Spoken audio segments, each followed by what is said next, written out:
Russia और Ukraine के crisis या जियोपॉलिटिकल टेंशन के थ्रू क्या मार्केट में एक बड़ा रिसेशन आ सकता है? इन द शॉर्ट टर्म ये क्राइसिस के चलते निफ्टी के कौन कौन से इंपॉर्टेंट सपोर्ट लेवल्स है जो मेरी और आपकी ध्यान में होने चाहिए? और फाइनली वो सेक्टर्स या स्टॉक्स जो ये पूरे क्राइसिस के चलते प्रेशर में रह सकते हैं, ये सारे पॉइंटर्स मैं आपके साथ ये वीडियो में कवर करने वाला हूं।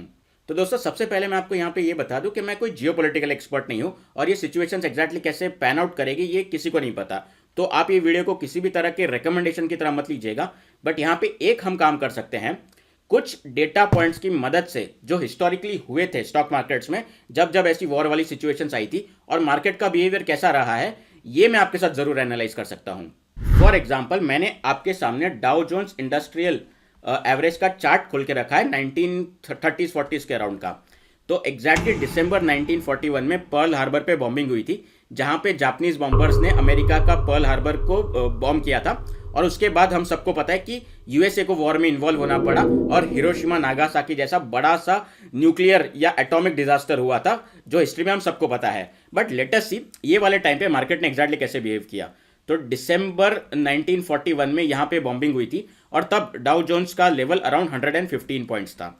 ठीक है, ये बड़े इवेंट के बाद ये करेक्ट होके गया 95 के पॉइंट्स तक, अगले 90 के पॉइंट्स तक अगले 5 महीनों में। तो ये 20% की गिरावट हुई। ठीक है, तो शॉर्ट टर्म में 5 महीनों में 20% लग सकता है कि एक मेजर फॉल है, बट उसके बाद कैसे मार्केट्स ने रेजिलियंस दिखाई ना, वो सबसे बड़ा टेक अवे है। इन द लॉन्ग रन ये करेक्शन के बाद अगले 4 साल में मार्केट ने जो बाउंस दी और डाउ जोन्स 200 के लेवल तक गया। So this is the biggest take away कि मार्केट्स इतने रेजिलियंट होते हैं दोस्तों। तो अब आप पूछोगे जनक भाई कि इसमें लेसन एग्जैक्टली निकल के क्या आता है कि मार्केट्स एग्जैक्टली इस बार भी ऐसे बिहेव करेगा? आंसर इज एब्सोल्युटली ये बहुत अनसर्टन है। ये किसी को भी गारंटी के साथ नहीं पता कि मार्केट्स रशिया और यूक्रेन के क्राइसिस के बाद किस तरह निकलेगा। पर एक टेक अवे जो ये पूरे एपिसोड से, जो अभी मैंने पर्ल हार्बर की बात की, उससे हमें ये चीज पता लगी कि मार्केट्स मुझसे और आपसे कई गुना रेजिलियंट है। ठीक है, और बहुत स्ट्रांग बाउंस बैक देते हैं लॉन्ग टर्म में। तो हो सकता है शायद ये वाली लर्निंग शॉर्ट टर्म ट्रेडर्स के लिए लागू ना हो, बट मेरा वो भाई जो लॉन्ग टर्म या 5 या 10 साल के लंबी अवधि के नजरिए से मार्केट्स में इन्वेस्टेड है ना, उसकी पेशेंस अभी टेस्ट होगी। पर वो इन्वेस्टर कम्युनिटी जो एक बहुत ही लॉन्ग टर्म के लिए पेशेंस रखेगी, उसके लिए मार्केट्स अभी भी बहुत रिवॉर्डिंग है। सच बताऊं तो अगर आप 10 साल वाले इन्वेस्टर हो ना, तो आज का दिन तो आपको याद भी नहीं रहेगा।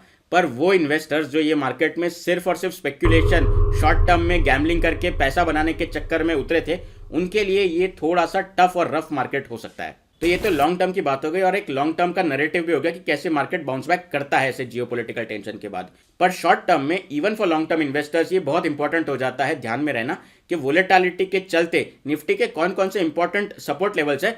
तो मैं और आप जो लॉन्ग टर्म इन्वेस्टर्स है टिपिकली, वो कैसे प्रिपेयर्ड रह सके मेंटली एटलीस्ट।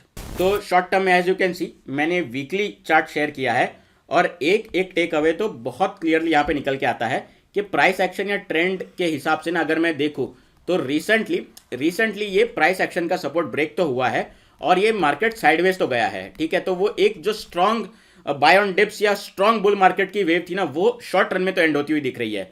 फिलहाल तो ये साइडवेज है, पर अगर क्राइसिस एस्केलेट और होती है तो एक डाउन ट्रेंड तो नहीं कहूंगा, एक करेक्शन आ सकता है।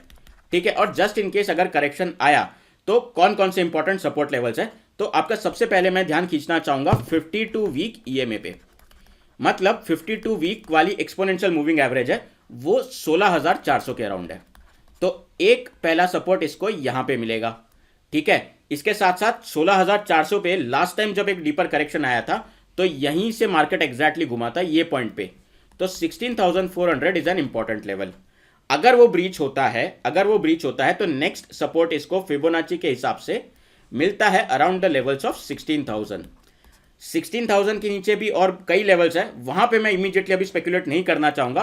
पर शॉर्ट टर्म में निफ्टी के ये लेवल्स बहुत इंपॉर्टेंट हो जाते हैं 16,400 और उसके बाद 16,000, इनको डिफेंड करना ताकि एटलीस्ट साइडवेज या माइल्ड करेक्शन वाला थीम बरकरार रहे। बट एसेंस ना अभी भी दोस्तों ये वीडियो का मोरलेस सेम ही रहता है। अगर आप पूछोगे कि क्या कंफर्म ये लेवल जनक भाई हिट होंगे, तो ये श्योरिटी के साथ कोई नहीं बता सकता। But for the long term investors भी थ्रू टेक्निकल एनालिसिस हमें पता होना चाहिए कि ये पॉसिबल इंपॉर्टेंट क्रूशियल लेवल्स है निफ्टी के। तो आइदर वेज अगर ये बाउंस बैक देता है तो क्यों देता है, और ब्रेक हुआ तो मेंटली कैसे रेडी रहना है। तीसरे वाले सेक्शन में अब मैं डिस्कस करना चाहूंगा थोड़ा सा सेक्टर और स्टॉक स्पेसिफिक, सिर्फ एक थॉट रखूंगा क्योंकि यहाँ पे एक बहुत डिटेल्ड वीडियो बन सकता है, but let me start with a thought. सबसे पहले तो ठीक है, कुछ ऐसे स्टॉक और सेक्टर रह सकते हैं शॉर्ट टर्म में जो ये पूरे क्राइसिस के चलते ज़्यादा प्रेशर में रहेंगे। तो नो डाउट जब वॉर की सिचुएशंस होती है और इन्फ्लेशन भी अभी बहुत बड़ा प्रॉब्लम है, तो inflation sensitive stocks, oil dependent stocks, oil sensitive stocks, इन पे ज़्यादा दबाव रहेगा ही रहेगा। बट ये पूरी यूरोप की जो क्राइसिस के चलते वो कंपनीज जिनका एक यूरोप को एक्सपोजर ज़्यादा है, वो जाहिर सी बात है कि वो ज़्यादा प्रेशर में रहेगी। Let me show it to you with an example.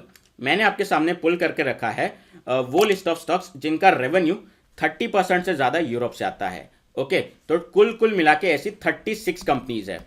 ये 36 कंपनीज में से फॉर एग्जांपल डीवीज लैब का मार्केट कैप सबसे बड़ा है, 47% इनका रेवेन्यू यूरोप से आता है। टाटा एलेक्सी का 40%, औरो का 31%, बालकृष्ण इंडस्ट्रीज ऑलमोस्ट 50% इनका रेवेन्यू यूरोप की ज्योग्राफी से आता है। ये सारा डेटा मैं पुल करके हमारे ऐप पे शेयर करूंगा हमारे कम्युनिटी मेंबर्स के साथ आज इवनिंग में और कल सुबह as part of my daily morning updates. ठीक है, तो ऐसे फ्री अपडेट्स हम हमारी स्टॉक अड्डा विद जनक के ऐप की कम्युनिटी पे शेयर करते रहते हैं। ये ऐप को डाउनलोड करने की लिंक नीचे आपको डिस्क्रिप्शन बॉक्स में मिलेगी, जहां पे सारी जानकारी है एंड्रॉइड और iOS की। अब दोस्तों, ये वाले सेक्शन में एज कंक्लूडिंग थॉट मैं आपके साथ ये शेयर करना चाहूंगा कि बेयर मार्केट्स आए ना आए ये तो कहीं भी गारंटी नहीं है, बट एटलीस्ट एज खास करके लॉन्ग टर्म इन्वेस्टर जो मेरी और आपकी तरह है, उनको ये तो पता होना चाहिए कि बेयर मार्केट नेविगेट करने के लिए क्या क्या टिप्स और ट्रिक्स है। तो ऐसे 5 एक्शन पॉइंट्स कौन कौन से हैं बेयर मार्केट नेविगेट करने के, ये डिस्कस किया है मैंने ये वाले वीडियो में। तो आपको वो वाला वीडियो जरूर चेक करना चाहिए कि how to prepare for bear markets.